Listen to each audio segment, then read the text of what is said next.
భయమేసే మాట చెప్తున్నా, ఈ భూమి మీద మొట్టమొదటిసారి దీవెన పొందిన కుటుంబం ఎవరండి చెప్పండి? అక్కడ ఉందో చూసి చెప్పండి. ఆదాము. ఇప్పుడు జాగ్రత్త, ఈ భూమి మీద మొట్టమొదటిసారి శాపం పొందిన కుటుంబం ఎవరండి? ఏమర్థమవుతుందండి? దీవెనే చెప్పండి, ఆశీర్వాదాలే చెప్పండి, శాపాల వెనకాల ముడిపెట్టుకుని ఉంటాయి.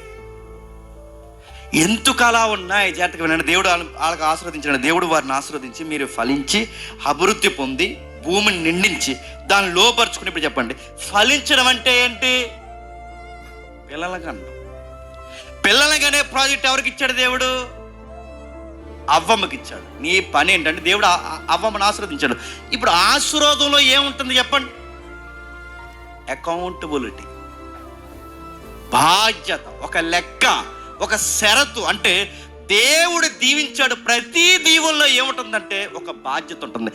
అవ్వమ్మని దేవుడు దీవించాడు, నువ్వు ఫలించాలి. ఇది ఆశీర్వాదమా కదా? నువ్వు ఫలించాలి, ఇది దీవెన కదా. ఇప్పుడు దేవుడు ఆదాముని అవ్వని ఆశీర్వదిస్తే, అవ్వమ్మని ఆశీర్వదిస్తే ఆశీర్వాదంలో ఏముంది? బాధ్యత ఉంది. ఇప్పుడు అవ్వమ్మ బాధ్యత ఏంటి? బిడ్డల్ని కనాలి, అది ఆమె బాధ్యత. ఆ బిడ్డల్ని పెంచాలి, అది ఆమె బాధ్యత. కుటుంబాన్ని సాకాలి, అది ఆమె బాధ్యత. ఇక్కడ మగోడ బాధ్యత కూడా ఉంది. ఆదాము బాధ్యత ఏంటంటే నువ్వు ఏలాలి, ఆయనకు నువ్వు సహకారిగా ఉండాలి, నువ్వు ఏలాలి. మగాడు హెడ్ ఆఫ్ ది డిపార్ట్మెంట్గా కుటుంబాన్ని ఏలాలి. స్త్రీగా నువ్వు కుటుంబాన్ని చక్కదిద్దుతూ బిడ్డల్ని కనాలి. నువ్వు బిడ్డల్ని కనాలి, నువ్వు పాలించాలి. నువ్వు బిడ్డల్ని కనాలి, నువ్వు పాలించాలి. ఒకే దీవెనలో ఇద్దరికి ఏమన్నా చెప్పండి? బాధ్యతలు ఉన్నాయి. కానీ వీళ్ళిద్దరూ ఏం చేశారు చెప్పండి? బాధ్యత పక్కన పెట్టారు, వద్దన్న చెడు దగ్గరికి పోయారు. ఫలించి అభివృద్ధి పొంది విస్తరించమంటే వద్దన్న ఫలం దగ్గరికి పోయి ఆ దారిన పోయే సాతానుగాడు వచ్చేదో సోది చెప్తే ఆ సోదంతా ఎక్కించుకుని వద్దన్న ఫలాన్ని తిన్నారు. అసలు మొదటి అధ్యాయంలో దేవుడు ఇచ్చింది ఏంటి? మూడో అధ్యాయంలో జరుగుతున్నది ఏంటి? అసలు దేవుడు అవ్వమ్మని ఎలా ఉండాలనుకున్నాడు? ఫలభరితంగా ఉండాలని అవ్వమ్మని ఇస్తే ఆ ఫలాలు సరిగ్గా దించకపోయేసరికి దేవుని బాధ్యతను పక్కన పెట్టి ఆ ఫలములు ఎప్పుడైతే తిన్నాదో చివరికి ఆమె ఏమైందో తెలుసా? పెద్దోడిని అంతకుని చేసింది, చిన్నోడిని చెప్పండి హత్యకు గురవడానికి కళ్ళతో చూసుకోవాల్సి వచ్చింది. ఏమి సాధించింది చెప్పండి?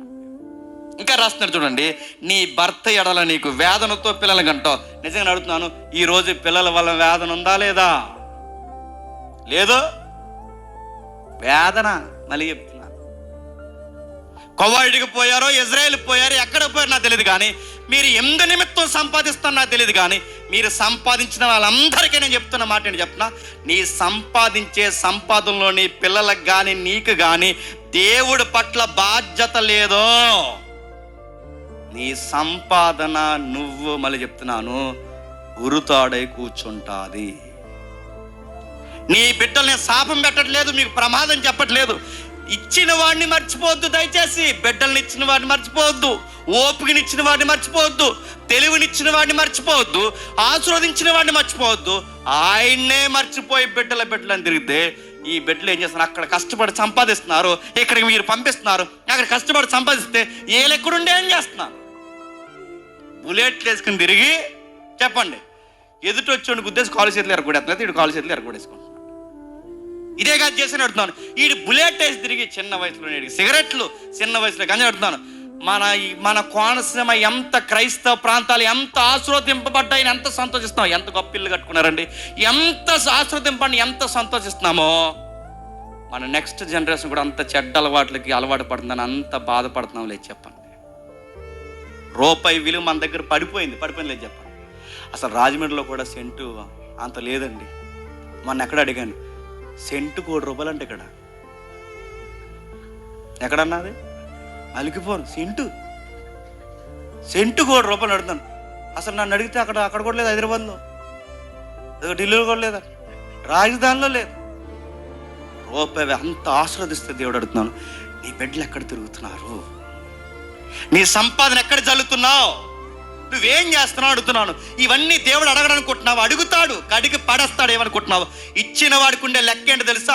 ఆయనకి ఇవ్వడమో తెలుసు, నిలబెట్టుకోవడం చేత కాకపోతే చెప్పండి తీసుకోవడమో తెలుసు.